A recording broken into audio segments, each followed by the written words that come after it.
crafted.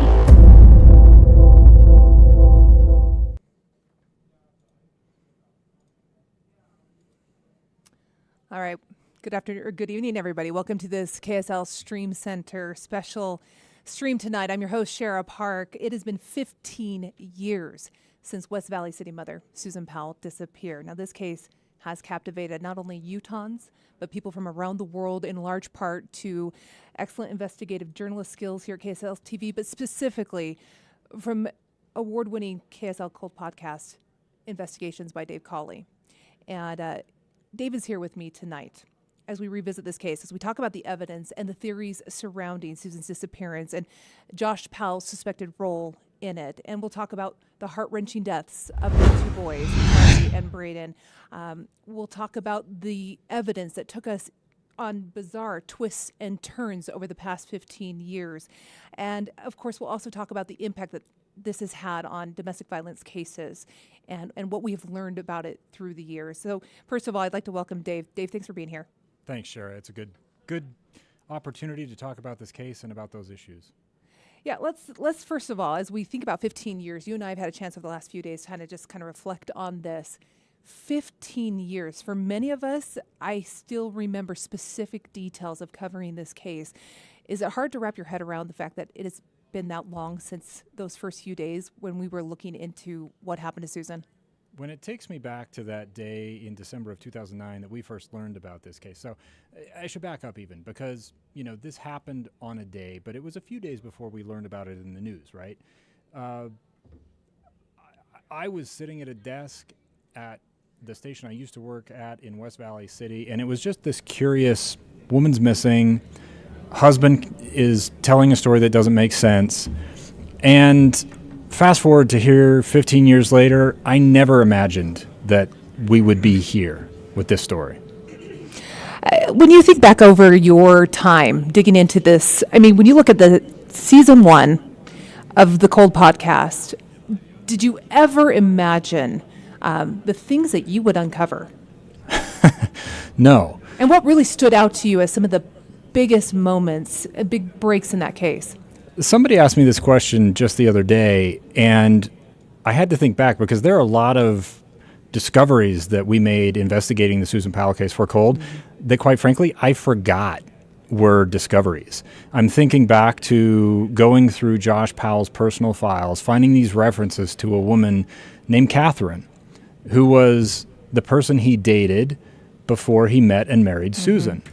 Catherine had never been identified, never been talked to, even by police. I was able to locate her, have this conversation where she says, the relationship that I had with Josh was abusive. And the pattern that she establishes follows right through into Susan's relationship with Josh. So that was like the first discovery. And then it was day after day after day, finding new things, learning that Josh Powell had a mysterious shoulder injury around the same time that Susan disappeared, a rotator cuff strain or tear. You start wondering, how did that happen?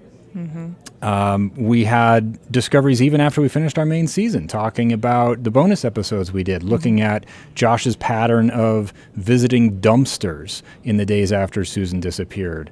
And what I consider the big one, this discovery that the images that police found on a computer they attributed to Josh that were grounds for ordering him to have a psychosexual evaluation were not actually his images. So it's an ongoing process where we continue to dig and dig and dig, and that's still happening today. We have 2 new stories in the Cold Podcast that have dropped just this weekend, and they are continuing to look at evidence and to come up with new directions to take that investigation. Yeah, that's the thing, as you go on this journey through the podcast with you, and over the past 15 years, the twists, the turns, the minute you think you know one thing, then all of a sudden we go in a different direction with this case. It's absolutely mind-boggling here. I want to get to the story that you just did on KSL TV that we aired last night on this mystery metal here in just a second, but I want you to set folks up, and as we do this live stream, I want folks to know that they can ask us questions. We're going to be monitoring our KSL TV Facebook page and, of course, the KSL Plus app and our YouTube page. And if you have comments, you have questions, please send them our way. I'll ask Dave. This is your chance to get those questions answered the best that he can at this point. But send those in. We'll be watching that, monitoring that. Okay, Dave. So I feel like we probably could spend hours upon hours talking about this case, as you and I have covered this over the years. But let's start where we are today. One of the questions actually somebody messaged, the first question was, have they found Susan? The bottom line is, she is still missing. That is correct. Yeah, Susan Powell. Do we know still missing. Where Susan possibly could be? Where has all of this over 15 years led you? One of the things that I looked at when I was investigating this originally was all of these locations across Utah's West Desert into Nevada, Idaho, Oregon, Washington. Where have police looked? I actually put together a file in Google Earth that was hundreds of locations, all of the places that police looked. And the idea for me was, if we can whittle down where she's not, maybe that helps point us to where she is. Unfortunately, the United States is a big place. The West is a big place. Utah is a big place. And without some evidence pointing us to where Josh went during the first 48 hours after Susan disappeared, we know he disappeared in a rental car. It's going to be really difficult. So we don't know where Susan is today. We know where she's not, but we still have to narrow that down further. As you mentioned, evidence. Evidence is a big part of this investigation. There seems to be a lot of it, a lot of digital evidence, a lot of physical evidence from the house, from the car. So this bonus episode of the Cult podcast that was recently released, you talk about a mystery medal that was found in Josh Powell's van. So set us up on what we're about to see here with this story. Okay, so if we go back to when Susan Powell first disappeared, December 7th, 2009, she's reported missing. Josh Powell comes back from his camping trip out in the desert that afternoon. He claims Susan must have gone to work. I tried to go pick her up. She didn't come out. He tells this story to a detective who doesn't buy it. But they don't feel, they being West Valley City Police, don't feel they have enough evidence to arrest Josh at that point or serve a warrant on his house. So they let Josh back into his house with a promise that he'll come into the police station the next morning for a follow-up interview. When he does that, they serve a warrant to search his van. And there's a compartment behind the driver's seat. When they lift that up, they find a trash bag. And inside the trash bag are sheets of burned drywall and this metal thing. Okay. So they tried to guess what this thing was. They couldn't come up with an answer. So that's what this mystery metal story is all about. Okay, let's take a look at this, and when we come back, we're going to answer some of your Facebook questions coming in. Torch, a tool capable of melting steel. Said that he was interested in welding equipment. Andrew Robinson was working at Airgas that day. I asked what it was in particular that he was wanting to weld, and he said that he was interested in making jewelry. Josh ended up buying this. Let's say a little bit of overkill, something more for cutting steel than for making jewelry. But it didn't seem suspicious to Andrew until Susan disappeared. What was his actual intent on the equipment that he purchased? Detectives were at that same time trying to figure out what this melted metal object was.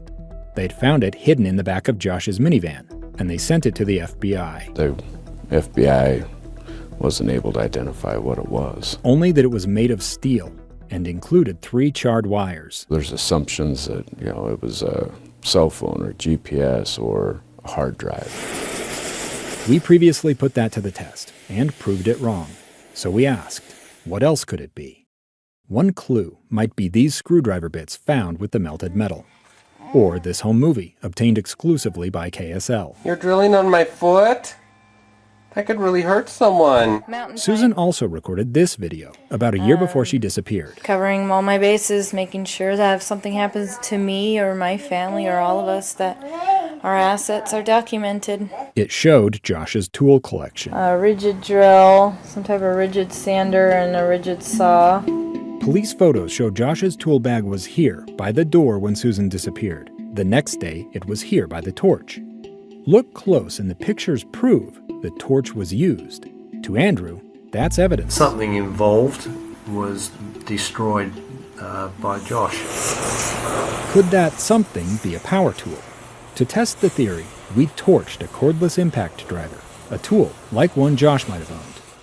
The result, well, see for yourself. Why would you destroy something like that unless for some reason you just wanted to see how long it would take to melt a cordless drill, but why? It's the same question Ellis, the former detective, asked. Even if it got blood on it, why would you completely destroy it? It only makes sense if it's evidence. Whether he premeditated it, I'll go to air gas, I'll buy this equipment, and then I'll melt the weapon. I don't believe that to be the case.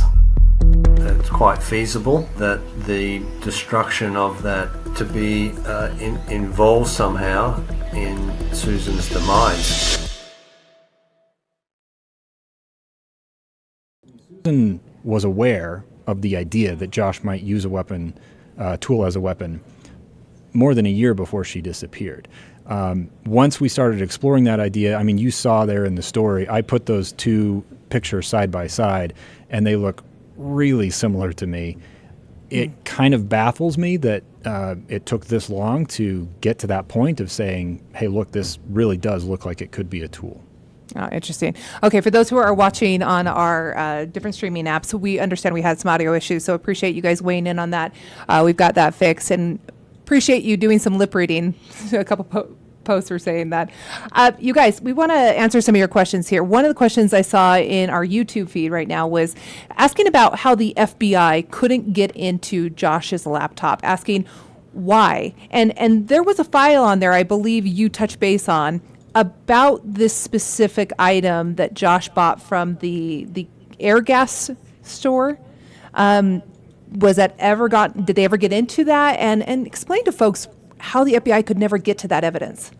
This gets really technical and difficult to explain, but basically when Susan disappeared and the West Valley City Police Department went to his house with a search warrant, part of that warrant was any digital items, anything that could hold information. So they sweep up computers, thumb drives, disks, anything that looks like it might have something on it. They take it, it goes to an FBI lab called the Regional Computer Forensics Laboratory. They have tools that allow them to extract information, even deleted files, things like that. And they have some tools that can attack or break encryption. A lot of that depends, though, on how the encryption is set up and how secure the password is. And what we can basically tell you now is Josh used long, complicated passwords that were not something like many of us might choose, which is, you know, a name that's familiar, name of a pet, the street you grew up on, something like that, with some, you know, changes, a number or a symbol thrown in there. That's not the style of password he used. All of the tools that the FBI had to try to crack that encryption are not able to, and that's just as true today as it was in 2009. No advance in computer science has, reasonably brought that any closer. And if I'm being honest, we want strong encryption in society. You want things like your own personal health records, your credit card information to be secure. Unfortunately, the flip side of that is somebody like Josh, who knows how to employ it to keep a secret, can use it to hide the evidence. I can't, it's hard to believe after 15 years, though, we have not figured out how to get to that evidence. It's mind-blowing with where technology has come in those 15 years. It's not for lack of trying, and I see the questions that people have. What about AI, right? What about taking a generative AI model and plugging everything from the Susan Powell case into it? Again, because Josh appears not to have used words so again, not to be too technical, there's something they call a dictionary attack. So you would build a dictionary of words from this person's life that you then plug into can the mold cracker. into, yeah. And we've tried that. That's been attempted with Josh and no result. So, With the amount of digital evidence that this man had on his life, the journals, the audio recordings, the video recordings, you would think somebody, that's all I'm saying is by now you would have hoped somebody would have gotten into that. And the question that came up, it probably is referencing this specific file that I brought up in one of our new bonus episodes. Josh Powell created a text file called Welding Instructions on December 2nd. So 5 days before, Susan's first reported missing, he has this file on the desktop of his computer. It's a simple text file. And then on the 4th, so the Friday before Susan disappears, I can see from the computer forensics that Josh moves that to the encrypted portion of his hard drive. So whatever he was plugging into that text file in the days before Susan disappeared, it may not be relevant, but maybe it is. And we don't know, because we can't see that file. That's the hard part. Okay, I want to ask one of these questions from one of our viewers here talking about searches. They said, can you ask Dave about Sparks searches and then just any other searches that have been going on, or are there any future searches? Right. So the Sparks search, that's a reference to an excavation. Is that heavy D? That's heavy D. Okay. That was an excavation that was done in February of 2022 of a specific mine out in Utah's West Desert. You didn't hear me talk about that specific mine in the podcast. You also did not see KSL out at that excavation because my research showed that lead, that tip, was not relevant. The mine in question, the reason why people have been interested in it is there's a story that came out in 2010 from a group that goes and explores mines as a hobby. They had gone to that mine and they said that it had been recently burned. The gases in the mine led them to believe that fairly recently somebody had been there and had set a fire. The collar, which is the kind of the ring around the opening to the mine shaft, had collapsed in, so they couldn't see to the bottom of what was in there. And it started the speculation, well, maybe Josh Powell had been there and he had dumped evidence, or potentially even Susan in there. The problem with that theory and that story was the West Valley City Police Department had visited that mine in January, like a month after Susan disappeared. We have photos in the case file that show their visit, that show that vandalism had not occurred. And Josh Powell, from our pretty intensive following of his travels, didn't have an opportunity to be out there. So the scenario that premised that search was on its face never going to lead to Susan, was my belief. And I think that was borne out by what happened out there. As for new places to search, in the years since Cold came out, I've had the experience of being involved with searches in some other cases. And those include searches going back to cases like 50 years old. In one specific instance, I'm absolutely, the facts say, within, let's say, 50 meters of where a person is buried or was buried at the time. And yet with cadaver dogs, with ground penetrating radar, we have yet to locate specifically where that grave is. So you have to be so specific with a tip, with a lead that takes you to a place to search. Otherwise, you spend time, effort, investment just looking anywhere, and that's not going to take you to Susan. Well, and Dave, as we look at this case, anyone who may have had information that could have helped in that search is gone. That's we right. don't have Josh's father. We don't have Josh's brother. Josh is gone. The boys are gone. This case, again, as I reference back to it, I don't think any of us could have guessed or predicted how this would go. No. And Shara, I think you, as we talked about before we started the stream, you have memories of how this ended. This is one of the toughest cases I've ever covered. I want to bring up the boys. Yeah. We're looking at their photos right now. When I look back on on Susan Powell's case, and even my own involvement in covering it, there are very poignant moments, very heartbreaking moments in terms of where this case went. Charlie and Braden are probably the hardest, even now, for me to talk about, because I was there in Washington in the hours after Josh Powell blew up his house and used a hatchet on those boys. And to even talk about that is really difficult. I'll share a quick story with you. As I was standing there outside of the house that was still smoking, and I was with one of the deputies there, and he had just gotten a phone call, and he hung up the phone, and his face, it just hung, and you could just see his body hang. And I looked at him and I said, "What did you just learn?" And that's when he told me there were hatchet marks on the boys. And my heart dropped. And as word got out and spread, neighbors, of course, were in the area. I had one woman come up to me and collapse in my arms, bawling at just how another tragic turn in this case occurred and that these boys were targeted. So when we see these photos of the boys, it is hard for a lot of us to talk about this because we experience some of those things. But you also had a chance to talk about how critical these boys were to this case, or could have been to this case. And I want to talk a little bit about that, Dave. There was an interview early on in just, I believe, in the days, or was it even hours after Susan was reported missing, that involved Charlie. Tell me a little bit about that interview and how that played into this case and what could have come from that. Before I dive into that, Shara, let me just say I can't imagine how difficult that experience was for you, and I appreciate you sharing that. Part of my job in going back through the case files has been looking at literally thousands of Josh and Susan Powell's home photos and videos. And you see Susan with those boys.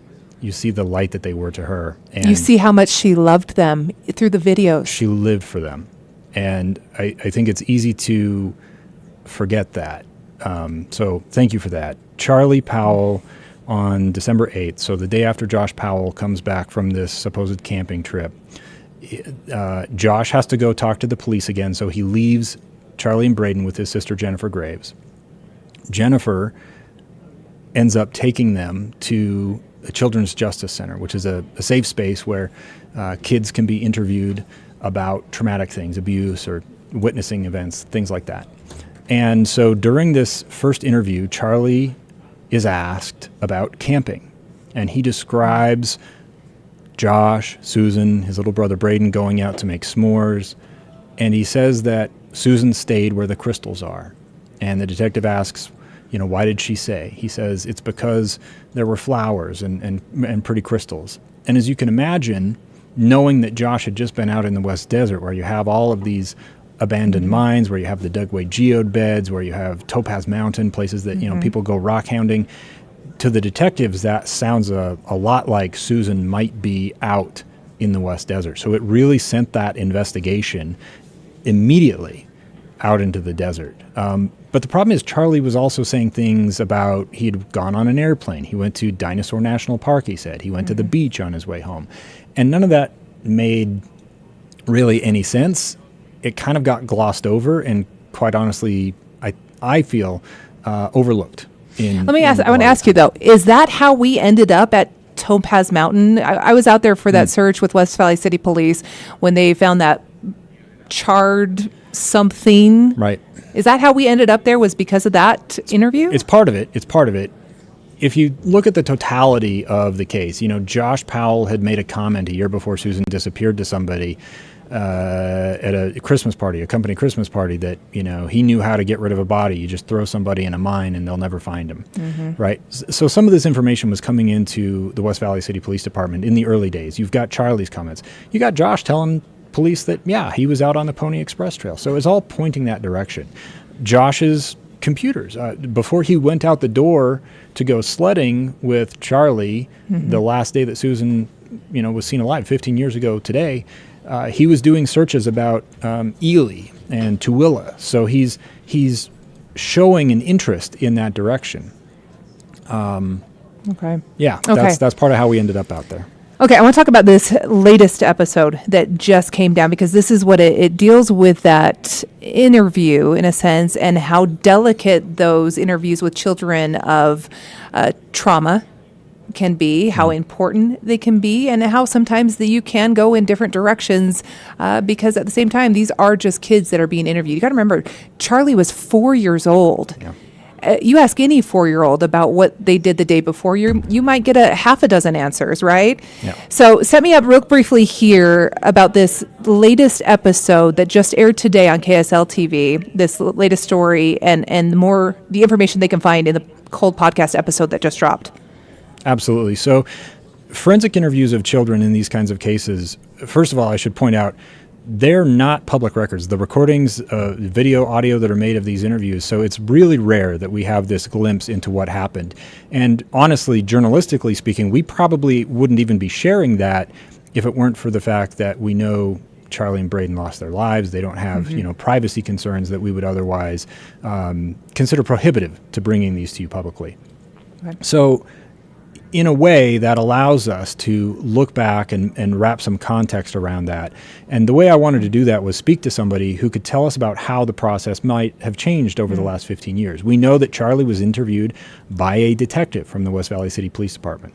A lot of times that's not how it works anymore. You have forensic investigators, who specialize specifically in this because they need to be up on the latest science. They need to have the best practices on how to talk to kids so that you get the best results for the safety of the kids and for the investigation. That's what this story is about. Well, for anybody who's watched a lot of these stories and listened to the podcast and had that question or have really been hung up on this interview with Charlie and how police didn't take it for what it was or just had questions about it, this might answer some of those questions. Take a look.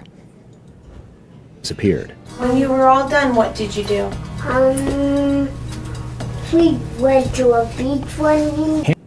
The day after Susan Powell went missing, her son Charlie told a story that didn't make sense. We got in the airplane, and the airplane went to Dinosaur National Park. A detective had asked Charlie about the camping trip he went on with his dad, Josh Powell, the night Susan disappeared. When you were all done, what did you do? We went to a beach when we was all done. Charlie's talk of beaches and airplanes seemed like fantasy, but then he said this. My mom stayed where a crystals are. Where what are? Where a crystals are.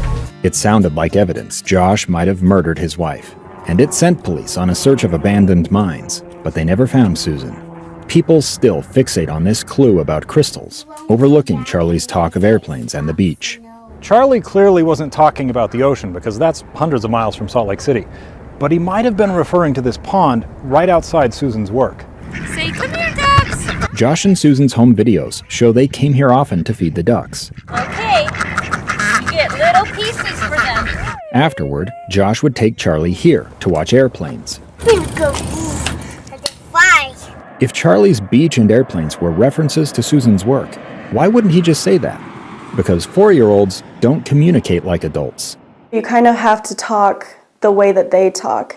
Utah's approach to these kinds of interviews has evolved in the years since Susan disappeared. Detectives no longer take the lead. You know, it's not an interrogation. I'm not going to hold a light to them and say, tell me everything. Instead, specialists like Brianna Martinez now do the job. My job is just to be a neutral fact finder and gather information from them. And so whatever they have to tell me is whatever we're going to talk about. Forensic interviewers receive special training, learning both what to ask and how to ask it. They have to avoid leading questions. You want to understand what the kid wants to tell you, and you don't want the story to be from you.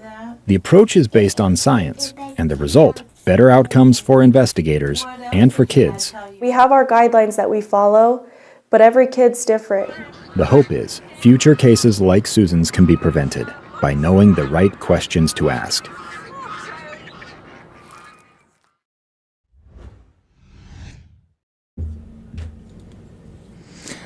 Okay, Dave, so after talking with the expert there, as you look into how interview questions for children have changed over time, how much credibility can you really put into that interview? Did Charlie give us a clue of where Susan could possibly be? I think it's dangerous to read too much into it, but I feel, that he was telling the story that he knew how to tell. when I learned more of the details about Josh and Susan's life in the months before Susan disappeared, so knowing that, in May of 2009, they had taken a trip out to the Dugway geode beds, that in August of 2009, they went to Dinosaur National Monument. When the detective asks Charlie about camping, it makes a lot of sense to me that his mind wraps all those things together, right? Yeah. So you begin to understand you have to think about the world the way a 4-year-old sees it in that context. The interesting thing, knowing that Charlie was interviewed again, which is a fairly rare occurrence, in March of 2010, West Valley City Police, they went to Washington, they got a warrant to physically take Charlie and Braden away from Josh and conduct a second interview with Charlie. And that was wildly different. The way that Charlie talked in that, he was clearly anxious, he was evasive, and it's pretty easy to see that he had been coached by Josh not to talk about it. I mean, he specifically says, I can't talk about Susan or camping. Yeah, he talks about how his brain is telling him he can't talk about Susan. Yeah, and that's clearly a cover, right? That he doesn't want to say, my dad told me not to say, because that'll get him in trouble. So he's struggling to find a way to make this detective basically leave him alone, because it's really causing him a lot of anxiety. Okay, I've got a couple questions for you. One, I'm going to start with my own question. I apologize to our folks who are chiming in here, and then I'll get to your questions. Throughout the cold investigation, you were able to get Detective Ellis to join you from the West Valley City Police Department. That police department took a lot of heat in how they handled the investigation. Tell me a little bit about why he was so willing to come forth and talk about the case with you. Yeah, I don't know that I would say he was so willing at the beginning. Okay. The idea to do what turned into cold, as one might imagine, it evolved over time. It started as an idea of, let's take the Susan Powell case and let's turn it into a podcast. But then, what does that mean? Who are you going to talk to? Right. Who are you going to focus on? I very early on felt that it would be a better story if we heard from the people who were Actively a part of firsthand, it. right? Yeah. So no offense to anybody who does public relations work for an agency, a police department like that, but they are in a gatekeeping role. I want to step past that gatekeeper and get to the person who was there. There were a lot of detectives who touched on the Powell case, and for us in the podcast, Ellis ends up speaking for all of them. We had a number of fairly lengthy conversations over the phone that were, not for attribution, not recorded, just where he could get a sense of what my approach was. And he was retired. That's correct. Yeah, he Okay. had retired out of the department, and so he had a little more freedom to talk about it. And I think he also understood that this is a case that affected a lot of people, that affected a community, a family, and there is good that comes from just being transparent and telling people, look, right or wrong, these are the decisions that we had to make as an agency. These are the moves that we made as an investigating agency. And, people can judge the West Valley City Police Department. I know people have feelings about certain aspects of that case. That's all fair. My job, and hopefully, getting Ellis to the table, what that does is it allows people to be informed in those opinions. All right, I want to bring you a question from Lisa here on Facebook. She says, has there been a time when doing your research that you found something that has stuck with you, and then that thought came back and helped you further understand this case? Oh, that's a very insightful question. That's a great question. Yeah, I could think of a few instances. Going back to this, we called it Car Crash Con. It's one of the bonus episodes where I knew that Josh had this injury to his shoulder, and he was blaming it on a minor car accident that had happened a few months before Susan disappeared. And it came up as, that's odd, because and when I say we, it was Kira, the producer from KSL TV, who was, my conspirator in a lot of these stories, finding an expert, a doctor who could tell us orthopedically, can you get this type of an injury from the crash that Josh is describing? And he basically says, no, that's an injury that comes from you wreck on skis or something like this, right? It's not from you rear-ended somebody at 5 miles an hour. So in my mind, I'm thinking, okay, there's more to this story about Josh and this car crash. And that just sticks in the back of my mind. Mm-hmm. Then months later, I get access to some of Josh's computer files that were swept up by this investigation, and I'm looking through there, and here are some references to other minor car crashes. Now, for any normal person, you would look at that and say, yeah, so what? People get in car wrecks. It happens. But the pattern was the same. They were the same style of crash. It was always Josh following somebody, rear-ending them at low speed, and then making an insurance claim. And then a source comes forward to say, hey, I work in the insurance industry, and there's more to that. So, sometimes it was just you would come across something curious, right? And it would be some time, but then that would evolve.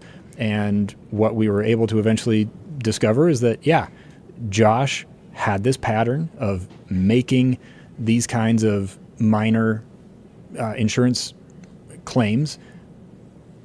So what? How does it matter to Susan Powell? Well, in that last crash, a few months before she disappeared, he uses this to get access to a drug called cyclobenzaprine, which has the possibility, the capability of incapacitating somebody. And so I will attest to that. I've taken that with a back injury, and that can knock you out very quickly.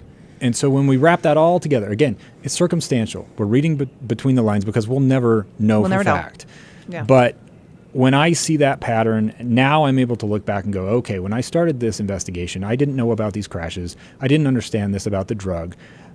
Now I can see a scenario by which Josh uses that drug to put it in the food that Susan consumes, that he prepares for her 15 years ago today, that we know she tells a neighbor who was over to visit that she became tired, which this drug would do to you. She goes to the bedroom. And that's the last time that anyone other than Josh sees Susan. I got to ask you, we've got just a few more minutes left in this as we kick it over to a recap of Cold Season 1.